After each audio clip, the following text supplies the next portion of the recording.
നമ്മൾ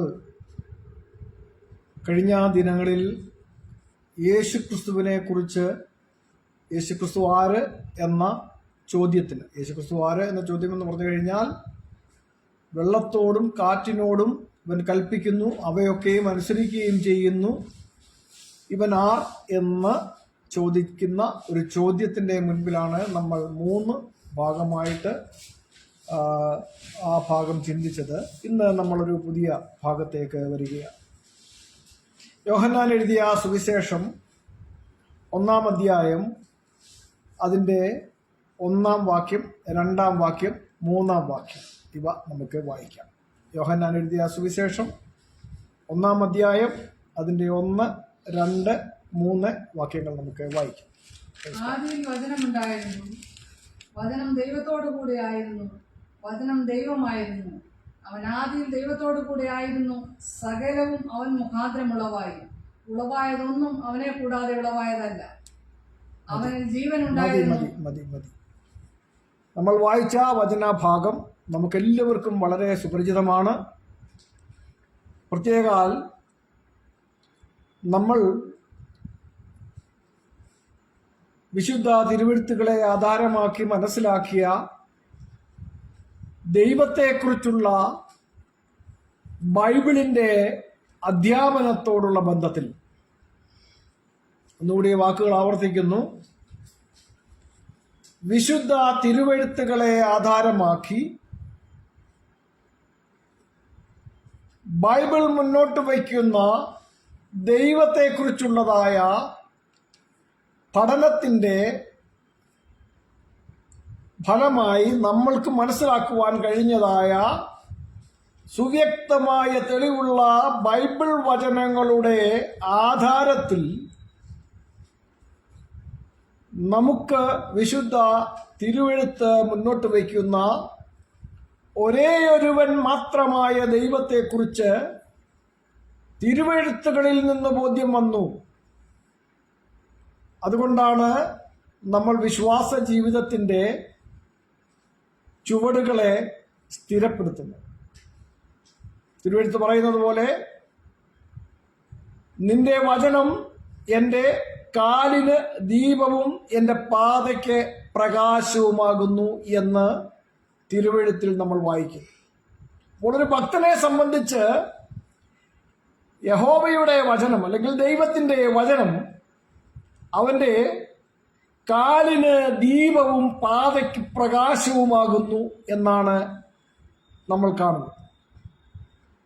അപ്പോൾ തിരുവെഴുത്തുകളെ ആധാരമാക്കി വേണം ഒരു ഭക്തന്റെ ചുവടുകൾ മുന്നോട്ട് പോകേണ്ടത്. അതവൻ്റെ പാതയ്ക്ക് പ്രകാശമായി മാറും. എൻ്റെ കാലിന് ദീപവും എൻ്റെ പാതയ്ക്ക് പ്രകാശവുമാകുന്നു എന്ന് ഭക്തൻ തിരിച്ചറിയുകയും അവനത് പ്രസ്താവിക്കുകയും ചെയ്യും.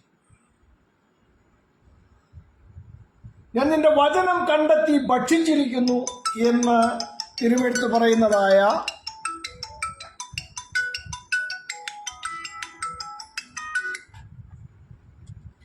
ഭാഗം നമുക്ക് തിരുവെഴുത്തിൽ കാണുവാൻ തക്കവണ്ണം കഴിയുന്നുണ്ട്. അപ്പോൾ നമ്മൾ വളരെ സൂക്ഷ്മതയോടെ തിരുവെഴുത്തുകളെ പഠിക്കേണ്ടത് വളരെ ആവശ്യമാണ്. അങ്ങനെ പഠിക്കുന്നത് കൊണ്ടാണ് നമ്മൾ ഈ സത്യങ്ങളെ പ്രസ്താവിച്ചുകൊണ്ടിരിക്കുന്നത്. അപ്പോൾ ഇങ്ങനെയുള്ള കാര്യങ്ങൾ നമ്മൾ പരസ്യമായി പറയുമ്പോൾ നമ്മുടെ നേരെ നമുക്കിതുവരെ കാണുവാൻ കഴിയാത്ത എന്തോ കാണിക്കുവാനായി ചിലർ വരുന്നത് നമുക്ക് കാണാൻ കഴിയുന്നുണ്ട്. അവരെല്ലാവരും കൊണ്ടുവരുന്ന ഒരു വാക്യമാണ് യോഹന്നാന്റെ സുവിശേഷം 1-ാം അധ്യായത്തിൻ്റെ 1-ാം വാക്യം. ഈ 1-ാം വാക്യം കഴിഞ്ഞാൽ പിന്നെ അവർ ചെയ്യുന്നത് നേരെ 14-ാം വാക്യത്തിലേക്ക് ജമ്പ് ചെയ്യുകയാണ് ചെയ്യുന്നത്. ഇവിടെ നിന്നും എന്തോ ഇവർക്ക് സ്ഥാപിക്കാം എന്നുള്ള ഒരു ധാരണയാണ് അവരുടെ ഉള്ളിലുള്ളത്.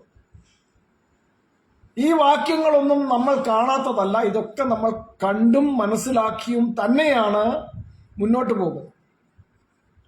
ഇവർ ഉദ്ദേശിക്കുന്ന തലത്തിൽ ഈ യോഹന്നാനെ മുൻപിൽ നിർത്തിക്കൊണ്ട് ഇവർ കളിക്കുവാൻ തുടങ്ങുമ്പോൾ നമ്മൾ യോഹന്നാൻ എന്ന് പറയുന്ന സുവിശേഷകൻ താൻ എഴുതിയതിനെ കൺക്ലൂഡ് ചെയ്യുന്ന ഒരു ഭാഗമുണ്ട്. അത് യോഹന്നാന്റെ സുവിശേഷം 20-ാം അധ്യായം 31-ാം വാക്യമാണ്. യോഹന്നാന്റെ സുവിശേഷം 1-ാം അധ്യായം 1, 2, 3 വാക്യങ്ങൾ ഇപ്പോൾ നമ്മൾ വായിച്ച ഭാഗം തുടങ്ങി യോഹന്നാൻ സുവിശേഷത്തിൽ എഴുതിക്കൊണ്ടുവച്ചതായ സകലതും ഒരു വാക്യവും ഒരു വചനവും വിടാതെ വായിച്ചു നോക്കുന്ന, മനസ്സിലാക്കുന്ന ഒരുവൻ അത് വായിക്കുന്നതിൽ നിന്നും എന്താണ് ഗ്രഹിക്കേണ്ടതെന്ന് ലേഖകൻ തന്നെ രേഖപ്പെടുത്തിയിട്ടുണ്ട്. ആ ലേഖകൻ ഒരിടത്തും പറഞ്ഞില്ല ഇത് വായിച്ചിട്ട് നിങ്ങൾ വിശ്വസിക്കേണ്ടത് യേശു ദൈവമാണെന്നാണ്. ഇത് വായിക്കുന്നവർ ഇത് വായിച്ചിട്ട് വിശ്വസിക്കേണ്ടത് യേശു ദൈവമാണെന്നാണ് എന്ന് യോഹന്നാൻ പറഞ്ഞില്ല. ഇത് വായിച്ചിട്ട് ഇത് വായിക്കുന്നവർ വിശ്വസിക്കേണ്ടത് യേശു ക്രിസ്തു മാത്രം ദൈവമാണ് എന്ന് നിങ്ങൾ വിശ്വസിക്കണമെന്ന് ഈ എഴുത്തുകാരൻ പറഞ്ഞില്ല. ഇത് വായിച്ചിട്ട് യേശു ക്രിസ്തു ഉൾപ്പെടെ 3 പേരാണ് ദൈവമെന്ന് നിങ്ങൾ വിശ്വസിക്കണമെന്ന് ഈ സുവിശേഷം എഴുതിയ യോഹന്നാൻ എവിടെയും പറഞ്ഞു വച്ചില്ല. യോഹന്നാൻ പറഞ്ഞു വച്ചത് ഇത് വായിച്ചിട്ട് നിങ്ങൾ ഗ്രഹിക്കേണ്ടത് എന്താണെന്നാണ്. ലേഖകൻ താൻ എഴുതിയതിൽ നിന്നും അത് വായിക്കുന്നവർ ഗ്രഹിക്കേണ്ടത് എന്തെന്ന് വളരെ സ്ഫുടതയോടുകൂടി, വളരെ തെളിവായി തന്നെ വെടിപ്പായി പറഞ്ഞു വച്ചിരിക്കുന്നതാണ്. അതിന്റെ കൺക്ലൂഷനിൽ 20-ാം അധ്യായത്തിന്റെ 31-ാം വാക്യത്തിൽ പറയുന്നത്, അതിന് തൊട്ട് മുമ്പിലത്തെ വാക്യോടെ ചേർത്ത് വായിക്കണം. ഒന്ന് വായിച്ച് യോഹന്നാൻ 20-ന്റെ ഈ പുസ്തകത്തിൽ എഴുതിയിരിക്കുന്നതല്ലാതെ മറ്റനേകം കാര്യങ്ങൾ യേശുക്രിസ്തു പറഞ്ഞു എന്നല്ല, മറ്റനേക കാര്യങ്ങൾ യേശു പഠിപ്പിച്ചെന്നല്ല, മറ്റനേക കാര്യങ്ങൾ യേശു ഉപദേശം പഠിപ്പിച്ചു എന്നുമല്ല പറഞ്ഞത്. എന്താണ്? ഈ പുസ്തകത്തിൽ എഴുതിയിരിക്കുന്നതല്ലാതെ മറ്റനേകം അടയാളങ്ങൾ, മറന്നു പോകരുത്, മറ്റനേകം അടയാളങ്ങൾ യേശു തന്റെ ശിഷ്യന്മാർ കാണുക ചെയ്തു. അടയാളങ്ങൾ ചെയ്ത കാര്യമാണ് അവിടെ പറഞ്ഞിരിക്കുന്നത്. അടയാളങ്ങൾ ചെയ്തതെല്ലാം ഈ പുസ്തകത്തിൽ എഴുതിയിട്ടില്ല എന്നാണ് പറഞ്ഞത്. ഉപദേശമായോ ആ തരത്തിലുള്ള എന്തെങ്കിലും കാര്യങ്ങൾ യേശു പറഞ്ഞത് ഈ പുസ്തകത്തിൽ ഉള്ളടക്കം ചെയ്തിട്ടില്ല എന്നല്ല യോഹന്നാൻ പറഞ്ഞു വെക്കുന്നത്. യേശു തന്റെ ശിഷ്യന്മാർ കാണുക ഈ പുസ്തകത്തിൽ എഴുതിയിട്ടില്ലാത്തതായ അനേക അടയാളങ്ങൾ ചെയ്തു. അടയാളങ്ങൾ എന്നുള്ള പ്രയോഗം മറന്നു പോകരുത്. എന്നിട്ട് എന്നാൽ യേശു ദൈവപുത്രനായ ക്രിസ്തു എന്ന് നിങ്ങൾ വിശ്വസിക്കേണ്ടതിനും വിശ്വസിച്ചിട്ട് അവന്റെ നാമത്തിൽ ജീവൻ ഉണ്ടാകേണ്ടതിനും ഇത് എഴുതിയിരിക്കുന്നു. അപ്പൊ ഈ എഴുതിയിരിക്കുന്ന കാര്യങ്ങളൊക്കെ വായിക്കുന്നവർ വിശ്വസിക്കേണ്ടത് എന്താണെന്നാണ് യോഹന്നാൻ പറഞ്ഞു വെച്ചത്. യേശുക്രിസ്തു ആരെന്ന് വിശ്വസിക്കണം? ദൈവത്തിന്റെ പുത്രനായ ക്രിസ്തുവാണ് എന്ന് നിങ്ങൾ വിശ്വസിക്കണമെന്നാ പറഞ്ഞു വെച്ചത്. അപ്പോൾ ഈ യോഹന്നാന്റെ സുവിശേഷം 1-ാം അധ്യായത്തിന്റെ 1-ാം വാക്യത്തിൽ തുടങ്ങി ഈ സുവിശേഷം വായിക്കുന്ന ഒരുവൻ ആ സുവിശേഷകൻ പറയാത്ത കാര്യം വിശ്വസിക്കണമെന്നോ സ്വന്തമായി നിർമ്മിച്ചുണ്ടാക്കണമെന്നോ ഈ സുവിശേഷകൻ ഒരിടത്തും പറഞ്ഞിട്ടില്ല. ആ സുവിശേഷകൻ ഒരിടത്തും പറഞ്ഞിട്ടില്ല യേശുക്രിസ്തുവാണ് ദൈവമെന്ന്. ആ സുവിശേഷകൻ ഒരിടത്തും പറഞ്ഞില്ല യേശുക്രിസ്തു മാത്രമാണ് ദൈവമെന്ന്. ആ സുവിശേഷകൻ ഒരിടത്തും പറഞ്ഞില്ല യേശുക്രിസ്തു ഉൾപ്പെടെ 3 പേരാണ് ദൈവമെന്ന്. പിന്നെന്താണ് പറഞ്ഞത്? ഇത് വായിച്ചിട്ട് യേശു ദൈവത്തിന്റെ പുത്രനായ ക്രിസ്തുവാണെന്ന് നിങ്ങൾ വിശ്വസിക്കുകയും വിശ്വസിച്ചിട്ട് അവന്റെ നാമത്തിൽ നിങ്ങൾക്ക് ജീവൻ ഉണ്ടാകേണ്ടതെന്ന് എഴുതിയിരിക്കുന്നു. അപ്പൊ ഈ എഴുതിയിരിക്കുന്നതൊക്കെ വായിക്കുന്നവർ യേശു ദൈവത്തിന്റെ പുത്രനായ ക്രിസ്തുവാണ് എന്ന് വിശ്വസിക്കണമെന്നുള്ളതാണ് പറഞ്ഞു വെച്ചിരിക്കുക. അങ്ങനെ വിശ്വസിക്കുന്നവർക്ക് ജീവൻ ഉണ്ടാകുമെന്ന് കൂടിയാണ് യോഹന്നാൻ പറഞ്ഞു വെച്ചിരിക്കുന്നത്. അപ്പോൾ അതിനപ്പുറത്തേക്ക് പറയാൻ ആർക്കും അധികാരവും അവകാശവുമില്ല. അപ്പോൾ ഇനി നമ്മൾ വായിച്ച കുറിഭാഗത്തിലേക്ക് വരികയാണ്.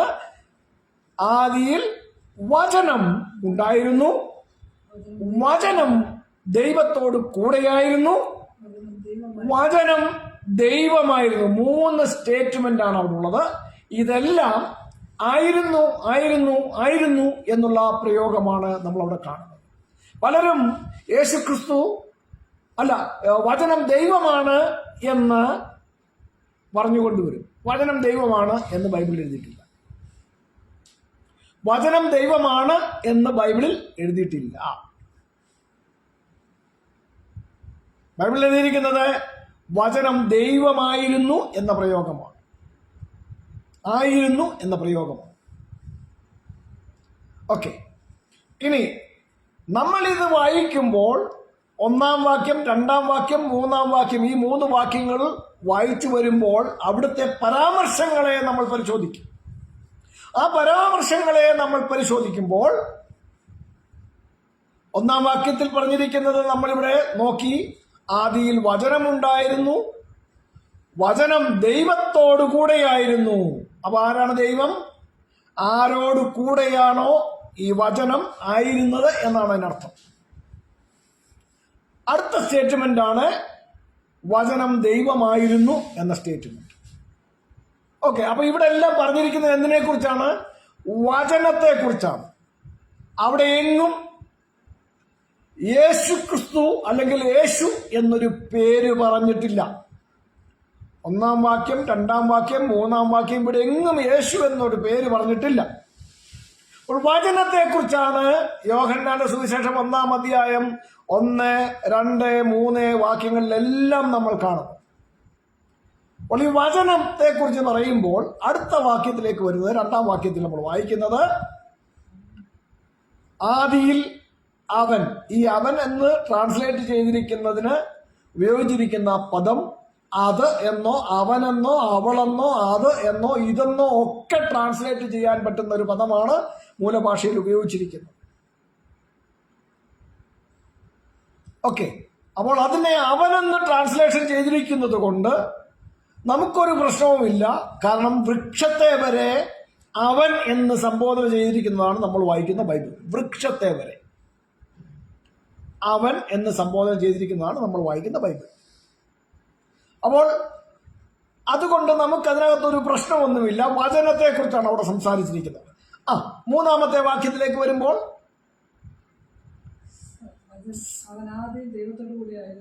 മൂന്നാം വാക്യം, സകലവും അവൻ മുഖാന്തരം ഉളവായി, ഉളവായതൊന്നും അവനെ കൂടാതെ ഉളവായതല്ല എന്നാണ് അവിടെ നമ്മൾ മലയാളത്തിൽ വായിക്കുന്നത്. എന്താണ് ഇവിടെ പറഞ്ഞിരിക്കുന്ന? ഇവൻ അവനെന്ന് പറഞ്ഞാലും അതെന്ന് പറഞ്ഞാലും ഇതെന്ന് പറഞ്ഞാലും അവളെന്ന് പറഞ്ഞാലും ഇവളെന്ന് പറഞ്ഞാലും എന്തിനെ കുറിച്ചാണ് അവിടെ പറഞ്ഞിരിക്കുന്നത്? അത് വചനത്തെ കുറിച്ചാണ് പറഞ്ഞിരിക്കുന്നത്. 1-ാം വാക്യം 1-ാം വാക്യത്തിൽ കാണുന്ന അതേ 2-ാം വാക്യത്തിൽ കാണുന്ന അതേ കാര്യം തന്നെയാണ് 3-ാം വാക്യത്തിലേക്ക് വരുമ്പോൾ സകലവും അവൻ മുഖാന്തരം ഉളവായി. ഈ അവൻ എന്ന് പറഞ്ഞിരിക്കുന്നത് എന്തിനെ കുറിച്ചാണ്? വചനത്തെ കുറിച്ചാണ് പറഞ്ഞിരിക്കുന്നത്. ഉളവായതൊന്നും വചനത്തെ കൂടാതെ ഉളവായതല്ല എന്നുമാണ് പറഞ്ഞിരിക്കുന്നത്. ഓക്കെ, അപ്പോൾ ഉളവായതൊന്നും ഈ വചനത്തെ കൂടാതെ ഉളവായതല്ല എന്ന സ്റ്റേറ്റ്മെന്റിൽ വന്നു നിൽക്കുമ്പോൾ ഒരു സാധാരണ ബൈബിൾ പഠിതാവിന്, ഒരു സൂക്ഷ്മദൃഷ്ടിയുള്ള ബൈബിൾ പഠിതാവിന്, ഒരു സത്യാന്വേഷിയായ ബൈബിൾ പഠിതാവിന് അവന് മുന്നോട്ട് പോകണമെങ്കിൽ ഉളവായത് ഒന്നും വചനത്തെ കൂടാതെ ഉളവായതല്ല എന്ന സ്റ്റേറ്റ്മെന്റിൽ നിന്ന് പഠിച്ചെങ്കിൽ മാത്രമേ കഴിയുകയുള്ളൂ. അവിടെയാണ് ബൈബിൾ വായിച്ചു പഠിക്കുന്ന ഒരുവൻ നേരെ 14-ാം വാക്യത്തിലേക്ക് ജമ്പ് ചെയ്യാതെ ഉളവായതിനെ കുറിച്ച് പഠിക്കാൻ ശ്രമിക്കുന്നു. അപ്പോൾ സകലവും അവൻ മുഖാന്തരം ഉളവായി, ഉളവായതൊന്നും അവനെ കൂടാതെ ഉളവായതല്ല എന്ന സ്റ്റേറ്റ്മെന്റിലേക്ക് നമ്മൾ ഫോക്കസ് ചെയ്യുക. ഇവിടെ ഞാൻ പലപ്പോഴും നമ്മുടെ ഈ എതിർഭാഗത്ത് നിൽക്കുന്ന ആളുകളോട് ചോദിച്ചിട്ടുള്ള ചോദ്യമാണ്, സങ്കീർത്തനങ്ങൾ 33-6 വാക്യത്തിൽ ഒരു പരാമർശം നമ്മൾ കാണുന്നുണ്ട്. എന്താണ് അവിടെ കാണുന്നത്? യഹോവയുടെ വചനത്താൽ ആകാശവും അവന്റെ വായിലെ ശ്വാസത്താൽ അതിലെ എന്ന് പറഞ്ഞു കഴിഞ്ഞാൽ ആകാശത്തിലെ സകല സൈന്യവും ഉളവായി. അപ്പൊ ഉളവായത് ഒന്നും വചനത്തെ കൂടാതെ ഉളവായതല്ല എന്നാണ് യോഹന്നാന്റെ സുവിശേഷം 1-3 വാക്യത്തിൽ നമ്മൾ കാണുന്നത്. സകലവും വചനം മുഖാന്തരം ഉളവായി, ഉളവായതൊന്നും വചനത്തെ കൂടാതെ ഉളവായതല്ല എന്ന പരാമർശത്തോട് ചേർത്ത് നമ്മൾ ഇതുകൂടി പഠിക്കുമ്പോൾ ഈ ഉളവായതിന്റെ ലിസ്റ്റിൽ ഈ ആകാശവും ആകാശത്തിലെ സകല സൈന്യവും ഉൾപ്പെടുമോ, അതോ അതിനെ മാറ്റിവെച്ചിട്ടാണോ ഈ ഉളവായതിന്റെ ലിസ്റ്റ് ഉണ്ടാക്കുന്നത്? യഹോവയുടെ വചനത്താൽ ആകാശവും അവന്റെ വായിലെ ശ്വാസത്താൽ അതിലെ സകല സൈന്യവും ഉളവായി എന്ന് പറയുമ്പോൾ ആകാശവും ആകാശത്തിലെ സകല സൈന്യവും ഉളവായത് യഹോവയുടെ വചനത്താൽ അല്ലെങ്കിൽ യഹോവയുടെ വായിലെ ശ്വാസത്താൽ എന്നാണ് നമുക്ക് കാണാൻ കഴിയും. അപ്പോൾ യോഹന്നാന്റെ സുവിശേഷം 1-3 വാക്യത്തിലേക്ക് വരുമ്പോൾ സകലവും അവൻ മുഖാന്തരം ഉളവായി, ഉളവായതൊന്നും അവനെ കൂടാതെ ഉളവായതല്ല എന്ന് പറഞ്ഞു കഴിഞ്ഞാൽ ആകാശത്തെയും ആകാശത്തിലെ സകല സൈന്യത്തെയും മാറ്റിവെച്ചിട്ട് സകലവും എന്ന് പറയാൻ പറ്റത്തില്ല. അവിടെയാണ് നമ്മൾ സൃഷ്ടി വിവരത്തെ കുറിച്ച് പഠിക്കുന്നത്. അപ്പോൾ സൃഷ്ടി വിവരം ഉളവായത് എങ്ങനെ ഉളവായി എന്നുള്ളതിന്റെ വിശദീകരണം ഇപ്പൊ ആകാശത്തിന്റെ ഉളവാകലിനെ കുറിച്ച് ഞാൻ പലപ്പോഴും പറഞ്ഞിട്ടുള്ള കാര്യമാണ്. ഉൽപ്പത്തി പുസ്തകം 1-6 മുതൽ 8 വരെയുള്ള വാക്യങ്ങളിൽ ആകാശത്തിന്റെ സൃഷ്ടി വിവരണമുണ്ട്. ദൈവം ആകാശത്തെ സൃഷ്ടിച്ചതിന്റെ വിവരം അവിടെയുണ്ട്. എങ്ങനെ ആകാശമുണ്ടായത്? വെള്ളങ്ങളുടെ മധ്യേ ഒരു വിധാനം ഉണ്ടാകട്ടെ എന്ന് ദൈവം കൽപ്പിച്ചു. വിധാനം ഉണ്ടാക്കിയിട്ട് അതിന് ആകാശം എന്ന് പേരിട്ടു. അപ്പൊ ആകാശം എങ്ങനെയാ സൃഷ്ടിക്കപ്പെട്ടത്? യഹോവയായ ദൈവം പറഞ്ഞു, വെള്ളങ്ങളുടെ മധ്യേ, മീതെയുള്ള വെള്ളത്തിനും കീഴെയുള്ള വെള്ളത്തിനും മധ്യേ ഒരു വിധാനം ഉണ്ടാകട്ടെ. ആ വിധാനം ഉണ്ടാക്കിയിട്ട് വിധാനത്തിന് പേരിട്ടതാണ് ആകാശം. അപ്പൊ ആകാശത്തിന്റെ സൃഷ്ടി വിവരം മനസ്സിലായോ? യഹോവയായ ദൈവമാണ് ആകാശത്തെ സൃഷ്ടിച്ചത്. ആകാശത്തെ മാത്രമല്ല സകലത്തെയും സൃഷ്ടിച്ചത്. ഈ സകലതും എന്ന് പറഞ്ഞു കഴിഞ്ഞാൽ അതിനകത്ത് ആകാശം ഒഴിഞ്ഞിരിക്കുന്നില്ല, ഭൂമി ഒഴിഞ്ഞിരിക്കുന്നില്ല, സമുദ്രം ഒഴിഞ്ഞിരിക്കുന്നില്ല, മനുഷ്യകുലം ഒഴിഞ്ഞിരിക്കുന്നില്ല, ഒരു വൃക്ഷലതാദികളും ഒഴിഞ്ഞിരിക്കുന്ന സകലതും. സദൃശ്യവാക്യങ്ങൾ 16 4 വാക്യം, യഹോവ സകലത്തെയും തന്റെ ഉദ്ദേശത്തിനായി ഉണ്ടാക്കിയിരിക്കുന്നു. സിംഗിൾ പേഴ്സൺ ആണ് ക്രിയേറ്റർ. സൃഷ്ടാവ് ഒരുവൻ മാത്രമാണ്. യഹോവ ഒരുവനേ ഉള്ളൂ. അത് ബൈബിളിൽ അരക്കിട്ടുറപ്പിച്ച് പറഞ്ഞിരിക്കുന്ന കാര്യമാണ്. ഒരുത്തൻ മാത്രം യഹോവ. യെശയ്യാ 37:16, യെശയ്യാ 37:20 ഈ വാക്യങ്ങളിലൊക്കെ ഈ അറിവുണ്ടാകണമെന്നാണ് പറഞ്ഞിരിക്കുന്നത്. ഇനി യെശയ്യാ 45 5 വാക്യം മുതൽ 7 വാക്യം വരെ വായിച്ചാൽ യഹോവയായ ദൈവം തന്നെ അരുളി ചെയ്യുന്നതാണ് നമ്മളവിടെ വായിക്കുന്നത്. ഞാൻ യഹോവയാകുന്നു, മറ്റൊരുത്തനുമില്ല. 2 3 പേരൊന്നും ഇല്ല. യഹോവ ഒരുത്തൻ മാത്രമേ ഉള്ളൂ. സൂര്യോദയത്തിലും അസ്തമാനത്തിലുള്ളവർ ഞാനല്ലാതെ മറ്റൊരുത്തനുമില്ല എന്ന് അറിയേണ്ടതിന് തന്നെയാണ് യഹോവ ഇത് പറയുന്നതെന്നാണ് അവിടെ പറഞ്ഞിരിക്കുന്നത്. ഞാനല്ലാതെ മറ്റൊരു ദൈവവുമില്ല. മനസ്സിലായോ? അപ്പോൾ ഒരേ ഒരുവൻ മാത്രമായ യഹോവയാണ് സകലത്തെയും ഉണ്ടാക്കിയത്. ആ സകലത്തെയും ഉണ്ടാക്കിയ യഹോവയായ ദൈവം ആകാശം സൃഷ്ടിച്ചത് ഉണ്ടാകട്ടെ എന്ന്. അപ്പോൾ ആകാശം എന്ന് പറയുന്ന സംഭവം എക്സിസ്റ്റ് ചെയ്യുന്നതിന് മുൻപേ യഹോവയായ ദൈവത്തിന്റെ അന്തരംഗങ്ങളിൽ അതിന്റെ പ്ലാന് ഉണ്ടായി. ആ പ്ലാനിന്റെ എക്സിക്യൂഷൻ ആണ് ഉണ്ടാകട്ടെ എന്ന് യഹോവയായ ദൈവം അരുളി ചെയ്യുന്നതിലൂടെ സംഭവിക്കുന്നത്. Planning and execution. അതാണ് ഉണ്ടാകട്ടെ. എന്താണോ ഉണ്ടാകണമെന്ന് ദൈവം പ്ലാൻ ചെയ്തത്, ആ പ്ലാനിന്റെ എക്സിക്യൂഷന് വേണ്ടി കൽപ്പന പുറപ്പെടുവിക്കുന്നു. അതാണ് വചനം എന്ന് പറയുന്നത്. യഹോവയായ ദൈവം അരുളി ചെയ്തതും അരുളി ചെയ്യുന്നതും അരുളി ചെയ്യാനിരിക്കുന്നതും വചനമാണ്. അത് എവിടെ നിന്നാണ് പുറപ്പെടുന്നത്? യെശയ്യാ 55:10-11 വാക്യങ്ങളിലുണ്ടത്. യെശയ്യാ പ്രവാചകന്റെ പുസ്തകം 55-ാം അധ്യായം 10-11 വാക്യങ്ങളിൽ വളരെ വെടിപ്പായി പറഞ്ഞു വെച്ചിട്ടുണ്ട്. അത് എവിടുന്നാ പുറപ്പെടുന്നത്? വായിച്ച വാക്യം.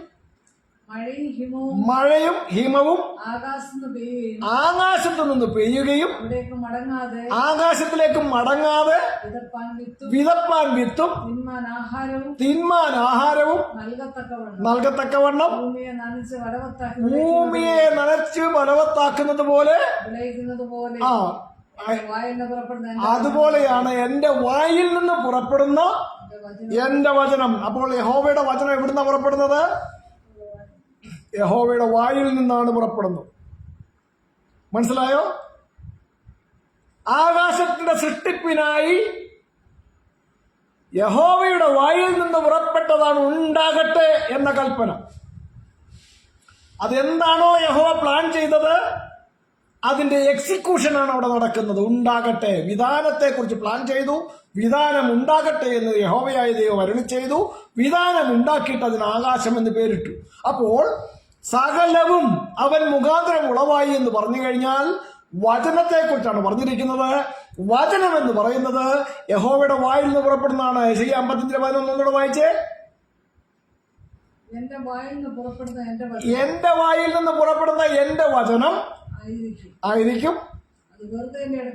അത് വെറുതെ എന്റെ അടുക്കലേക്ക് മടങ്ങി വരാതെ എനിക്കിഷ്ടമുള്ളത് നിവർത്തിക്കുകയും ഞാൻ അയച്ച കാര്യം സാധിപ്പിക്കുകയും ചെയ്യും. യഹോവയുടെ വായിൽ നിന്ന് പുറപ്പെടുന്ന വചനം യഹോവയ്ക്ക് ഇഷ്ടമുള്ളത് പ്രവർത്തിക്കും. യഹോവ എന്ത് കാര്യത്തിനാണോ വായിൽ നിന്ന് വചനം പുറപ്പെടുവിച്ചത് അത് നടപ്പിലാക്കുമെന്ന്. യഹോവയ്ക്ക് ഇഷ്ടമുള്ളത് സാധിപ്പിക്കും. യഹോവയ്ക്ക് ഇഷ്ടമുള്ളത് നടപ്പിലാക്കും. അത് നടപ്പിലാക്കേണ്ടതിനായിട്ട് തന്റെ വായിൽ നിന്ന് പുറപ്പെടുന്നതാണ് യഹോവയായ ദൈവത്തിന്റെ വചനം. യഹോവയായ ദൈവത്തിന്റെ വചനത്തെ കുറിച്ചാണ് യോഹന്നാന്റെ സുവിശേഷം 1-ാം അധ്യായത്തിന്റെ 1-ാം വാക്യം, 2-ാം വാക്യം, 3-ാം വാക്യം ഇവിടെ ഒക്കെ പറഞ്ഞിരിക്കുന്നത്. യഹോവയായ ദൈവത്തിന്റെ വായിൽ നിന്ന് പുറപ്പെടുന്നതാണ് യഹോവയായ ദൈവത്തിന്റെ വചനം. അപ്പോൾ സൂക്ഷ്മതയോടെ ബാഹ്യ പ്രേരണ കൂടാതെ സത്യസന്ധമായി ബൈബിൾ പഠിക്കുന്ന ഒരുവൻ യോഹന്നാന്റെ സുവിശേഷം 1-ാം അധ്യായത്തിന്റെ 1-ാം വാക്യം വായിച്ചിട്ട് നേരെ 14-ാം വാക്യത്തിലേക്ക് ജമ്പ് ചെയ്യത്തില്ല. അവൻ സൂക്ഷ്മതയോടെ നിന്ന് വചനം പഠിക്കാൻ തുടങ്ങും. ഉളവായതൊന്നും മുകളിൽ പറഞ്ഞിരിക്കുന്ന വചനത്തെ കൂടാതെ ഉളവായതല്ല എങ്കിൽ ഉളവായതിന്റെയൊക്കെ ചരിത്രമാണ് അവൻ പഠിക്കാൻ പോകുന്നത്. ആ ചരിത്രം പഠിക്കുമ്പോൾ യഹോവയുടെ വചനത്താലാണ് ആകാശവും യഹോവയുടെ വായിലെ ശ്വാസത്താലാണ് അതിലെ സകല സൈന്യവും ഉളവായിരിക്കുന്നത്. ഇനി അവിടെ വായിലെ ശ്വാസം എന്ന് പറയുമ്പോൾ ആൾക്കാർക്കൊരു തെറ്റിദ്ധാരണ ഉണ്ടാകണ്ട. ആകാശത്തിലെ സൈന്യത്തിന്റെ സൃഷ്ടിപ്പിനെ കുറിച്ച് നമുക്ക് യെശയ്യാ പ്രവാചകന്റെ പുസ്തകം 45-ാം അധ്യായത്തിന്റെ 12-ാം വാക്യം ഒന്ന് വായിക്കാം. ഇനി വായിലെ ശ്വാസം എന്ന് പറഞ്ഞിരിക്കുന്നത് എന്താണെന്നൊന്ന് നോക്കാം. യെശയ്യാ 45:12 ഞങ്ങളല്ല ഞാൻ ഭൂമിയെ ഉണ്ടാക്കി അതിൽ മനുഷ്യനെയും സൃഷ്ടിച്ചു. അപ്പൊ ഇവിടെ കേൾക്കണം, ഞാൻ ഭൂമിയെ ഉണ്ടാക്കി അതിൽ മനുഷ്യനെയും സൃഷ്ടിച്ചു. അപ്പൊ മനുഷ്യനെ സൃഷ്ടിച്ചത് ആരാണ്? യഹോവയായ ദൈവം തന്നെയാണ്.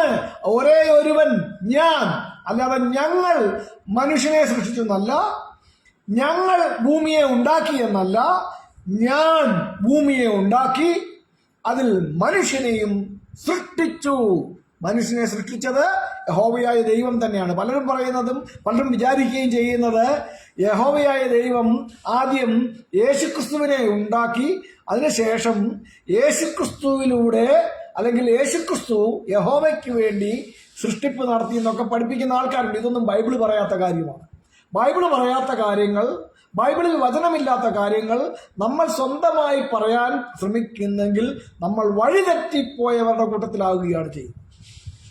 അതുകൊണ്ട് യഹോവയായ ദൈവം നല്ല വെടിപ്പായി പറഞ്ഞു വെച്ചിരിക്കുകയാണ്, ഞാൻ ഭൂമിയെ ഉണ്ടാക്കി അതിൽ മനുഷ്യനെയും സൃഷ്ടിച്ചു. മനുഷ്യനെ സൃഷ്ടിച്ചത് യഹോവയായ ദൈവമാണ്. യഹോവയായ ദൈവം ഒരുത്തൻ മാത്രമേ ഉള്ളെന്ന് വളരെ വെടിപ്പായി യഹോവയായ ദൈവം പറഞ്ഞു വെച്ചിരിക്കുന്നു. 5-ാം വാക്യം മുതൽ വായിക്കണം. യെശയ്യാ 45:5 മുതൽ വായിക്കണം. ഞാൻ യഹോവയാകുന്നു, മറ്റൊരുത്തനുമില്ല, ഞാനല്ലാതെ ഒരു ദൈവവുമില്ല. സൂര്യോദയത്തിലും അസ്തമാനത്തിലുമുള്ളവർ ഞാനല്ലാതെ മറ്റൊരുത്തനും ഇല്ല എന്നറിയേണ്ടതിന് തന്നെ. വളരെ കൃത്യമായ യഹോവയുടെ വചനം. അത് നേരുള്ളതാണ്, അത് വളരെ ക്ലിയറാണ്, അത് നമ്മെ ശരിയായ മാർഗത്തിൽ നടത്തുന്നതാണ്.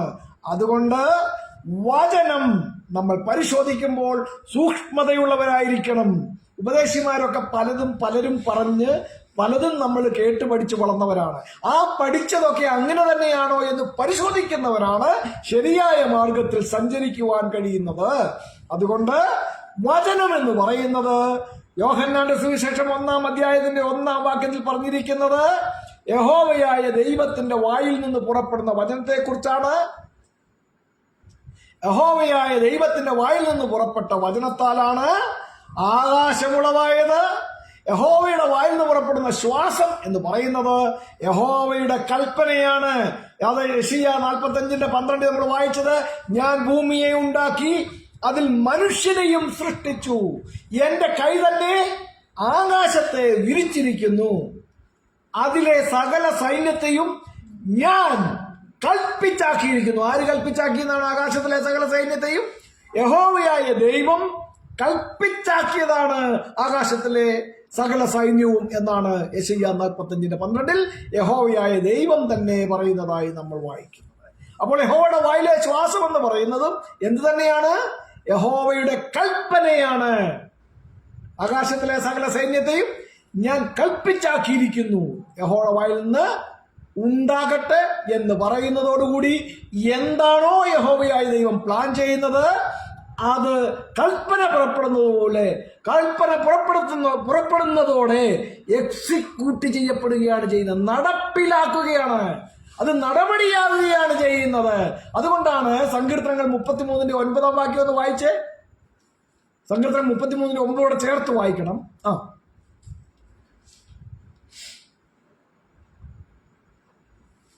സങ്കീർത്തനം 33:9.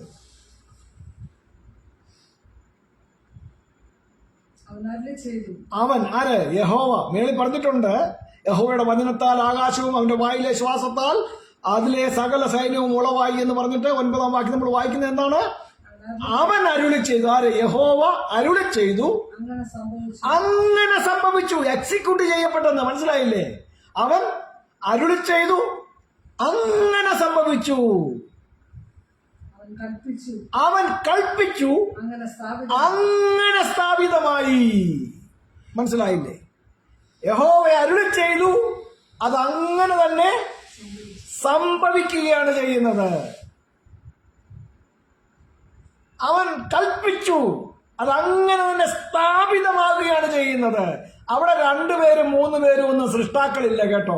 ഒരേ ഒരുവൻ മാത്രം, അത് യഹോവയായ ദൈവം തന്നെയാണ്. Nobody else can take chance in this. അത്ര ക്ലാരിറ്റിയോടുകൂടി, വളരെ സ്ഫുടതയോടുകൂടി, വെടിപ്പായി തന്നെ സുവ്യക്തവും സുശക്തവും സുദൃഢവുമായുള്ള തെളിവായുള്ള വചനമാണ് നമ്മുടെ മുൻപിൽ നമുക്ക് കാണുവാൻ തക്കവണ്ണം കഴിയുന്നത്. അതുകൊണ്ട് യോഹന്നാന്റെ സുവിശേഷം 1-ാം അധ്യായം വായിച്ചിട്ട് നേരെ 14-ാം വാക്യത്തിലേക്ക് ജമ്പ് ചെയ്യാതെ അവിടെ നിന്ന് 2-ാം വാക്യം വായിക്കണം, 3-ാം വാക്യം വായിക്കണം, അതിലെ പരാമർശങ്ങളെ പഠിക്കണം, അത് എന്തിനെ കുറിച്ചാണ് പറഞ്ഞിരിക്കുന്നതെന്ന് പഠിക്കണം. അതിനെ കണക്ട് ചെയ്തുകൊണ്ട് ഉൽപ്പത്തി മുതൽ ഇങ്ങോട്ടുള്ള വചനഭാഗങ്ങളെ നമ്മൾ പരിശോധിക്കണം. അങ്ങനെ പരിശോധിക്കുന്നതിലൂടെ നമ്മൾ സത്യത്തിന്റെ പരിജ്ഞാനത്തിലേക്ക് വരികയും എന്താണോ തിരുവെഴുത്തുകൾ ഇന്റന്റ് ചെയ്യുന്നത്, ഉദ്ദേശിക്കുന്നത്, ലക്ഷ്യമാക്കുന്നത്, അത് നമ്മുടെ മനോമുകുരത്തിൽ വളരെ സ്ഫുടമായി തന്നെ, ഉറപ്പായി തന്നെ വസിക്കുവാൻ തക്കവണ്ണം ഇടയായിത്തീരും. ആകയാൽ പ്രിയരെ, ഇന്ന് ഈ ഭാഗം ഇവിടെ നിർത്തുകയാണ്. ഇതിന്റെ തുടർച്ചയായി അടുത്ത മീറ്റിംഗിൽ നമുക്ക് ചിന്തിക്കാവുന്നതാണ്. നമ്മൾ മനസ്സിലാക്കേണ്ടത് യോഹന്നാന്റെ സുവിശേഷം 1-ാം അധ്യായത്തിന്റെ 1-ാം വാക്യം മുതൽ നടക്കുന്ന പരാമർശം എന്ന് പറയുന്നത് വചനത്തെക്കുറിച്ചാണെങ്കിൽ, വചനം യഹോവയുടെ വായിൽ നിന്ന് പുറപ്പെടുന്നതാണ്. അത് ഓരോ പദ്ധതിയോടുള്ള ബന്ധത്തിലും ദൈവം എന്തുദ്ദേശത്തോടുകൂടി അത് പുറപ്പെടുവിക്കുന്നു, അതിന്റെ എക്സിക്യൂഷൻ നടക്കുകയാണ് ചെയ്യുന്നത്. സങ്കീർത്തനങ്ങൾ 33:9 നമ്മൾ ഒന്നുകൂടി വായിക്കണം. അവൻ അരുളി ചെയ്തു, അങ്ങനെ സംഭവിച്ചു. അവൻ കൽപ്പിച്ചു, അങ്ങനെ സ്ഥാപിതമായി. ആയതിനാൽ എന്തുദ്ദേശത്തോടുകൂടി ഉണ്ടാകട്ടെ എന്ന് ദൈവം അരുളി ചെയ്യുന്നുവോ അതിന്റെ എക്സിക്യൂഷൻ നടക്കുകയാണ് ചെയ്യുന്നതെന്ന് മനസ്സിലാക്കണം. അപ്പോൾ യഹോവയായ ദൈവത്തിന്റെ വായിൽ നിന്ന് പുറപ്പെടുന്നതാണ് വചനമെന്ന് പറയുന്നത്. നമുക്കിനിയും ചിന്തിക്കാം ഈ വിഷയത്തെക്കുറിച്ച് വളരെ സാവകാശതയോടുകൂടി, സൂക്ഷ്മതയോടുകൂടി തിരുവെഴുത്തുകളെ പരിശോധിക്കുകയും പഠിക്കുകയും ചെയ്യാം. നമ്മൾ യോഹന്നാന്റെ സുവിശേഷം 1-ാം അധ്യായത്തിന്റെ 1-ാം വാക്യത്തിൽ വായിക്കുന്നത് പലരും നമ്മുടെ മുമ്പിലേക്ക് ലോഗോസ് എന്ന് പറയുന്ന ഗ്രീക്ക് പദം എടുത്തുകൊണ്ട് വന്നിട്ടാണ് കസർത്തുകൾ നടത്താൻ ശ്രമിക്കുന്നത്. ലോഗോസ് എന്നുള്ള പദത്തെക്കുറിച്ച് തന്നെ നമുക്ക് ഡീറ്റെയിൽഡ് ആയിട്ട് ഒരു സ്റ്റഡി നടത്താം. അത് എവിടെയൊക്കെ ഉപയോഗിച്ചിട്ടുണ്ട്. ആ ഹോ ലോഗോസ്, അവിടെ ഡെഫിനിറ്റ് ആർട്ടിക്കിൾ ചേർത്തുകൊണ്ടാണ്, ഹോ എന്ന് പറയുന്നത് ഡെഫിനിറ്റ് ആർട്ടിക്കിൾ ആണ്. ആ ഡെഫിനിറ്റ് ആർട്ടിക്കിൾ ചേർത്തുകൊണ്ടാണ് ലോഗോസിന്റെ കാര്യം അവിടെ പറഞ്ഞിരിക്കുന്നത്. ആ ലോഗോസ് എന്ന് പറയുന്ന സംഭവം 68 പ്രാവശ്യം കുറഞ്ഞത് ന്യൂ ടെസ്റ്റമെന്റിൽ ഉപയോഗിച്ചിരിക്കുന്നുണ്ട്. 68 പ്രാവശ്യം, കുറഞ്ഞത് 68 റെഫറൻസ് ഞാൻ നിങ്ങളുടെ മുമ്പിലേക്ക് വയ്ക്കാം. യോഹന്നാന്റെ സുവിശേഷം 1-ാം അധ്യായത്തിന്റെ 1-ാം വാക്യത്തിൽ NRK en ho logos, kai ho logos en proston theon, kai theos en ho logos എന്നാണ് തുടങ്ങുന്നത്. അപ്പൊ അവിടെ തന്നെ 3 പ്രാവശ്യം ഹോ ലോഗോസ് എന്ന് ഉപയോഗിച്ചിട്ടുണ്ട്. അപ്പോൾ ഈ 3 പ്രാവശ്യം ഉപയോഗിച്ചിരിക്കുന്ന ഹോ ലോഗോസ് എന്ന് പറയുന്ന പ്രയോഗം പുതിയ നിയമത്തിൽ 68 പ്രാവശ്യം മിനിമം നമുക്ക് കാണുവാൻ കഴിയും. ഇതിനെ പലതിനെയും ചൂണ്ടിക്കാണിച്ചുകൊണ്ട് ഈ പദത്തിന്റെ അർത്ഥം എങ്ങനെ എല്ലാം ഉപയോഗിച്ചിരിക്കുന്നു എന്ന് നമുക്ക് പരിശോധിക്കാവുന്നതാണ്. ഓക്കെ, അതുകൊണ്ട് നമ്മൾ മനസ്സിലാക്കേണ്ട അടിസ്ഥാനപരമായി സൃഷ്ടിപ്പിന്റെ പിന്നിൽ സൃഷ്ടാവായി ഒരുവൻ മാത്രമേ ഉള്ളൂ. അത് യഹോവയായ ദൈവമാണ്. യഹോവയായ ദൈവമാണ് സകലത്തിന്റെയും സൃഷ്ടാവ്. സദൃശ്യവാക്യങ്ങൾ 16:4 യഹോവ സകലത്തെയും തന്റെ ഉദ്ദേശത്തിനായി ഉണ്ടാക്കിയിരിക്കുന്നു, അനർത്ഥ ദിവസത്തിനായി ദുഷ്ടനെയും കൂടെ എന്നാണ് നമ്മളോട് വായിക്കുന്നത്. അപ്പൊ സകലത്തെയും ആരാ ഉണ്ടാക്കിയത്? യഹോവയായ ദൈവമാണ് ഉണ്ടാക്കിയത്. അല്ലാതെ വചനമാണ് സൃഷ്ടിച്ചതെന്ന് ബൈബിൾ പഠിപ്പിക്കുന്നില്ല. യഹോവയുടെ വായിൽ നിന്ന് പുറപ്പെടുന്ന വചനം എന്ന് പറയുന്നത് അതെന്ത് കാര്യം സാധിക്കേണ്ടതിനായിട്ട് അയക്കുന്നു, അത് സാധിപ്പിക്കുകയാണ് ചെയ്യുന്നത്. അത് യഹോവയുടെ വായിൽ നിന്ന് പുറപ്പെടുന്ന യഹോവയുടെ വചനമായതുകൊണ്ടാണ് അങ്ങനെ ഒരു എക്സിക്യൂഷൻ നടക്കുന്നത് തന്നെ. ആകയാൽ പ്രിയരെ, നമ്മുടെ ഹൃദയങ്ങളെ തിരുവെഴുത്തുകളോട് ചേർത്ത് ഏകാഗ്രമാക്കി സത്യത്തിന്റെ പരിജ്ഞാനത്തിലേക്ക് വളരുവാൻ തക്കവണ്ണം നമ്മെ തന്നെ സമർപ്പിച്ചുകൊണ്ട് തിരുവെഴുത്തുകളുടെ മുമ്പിൽ നമ്മെ തന്നെ സമർപ്പിക്കാം. യഹോവയായ ദൈവം ഒരുവൻ മാത്രമേ ഉള്ളൂ. സകലത്തിന്റെയും സൃഷ്ടാവ് ഒരുവൻ മാത്രമേ ഉള്ളൂ. അത് നാം മനസ്സിലാക്കുക.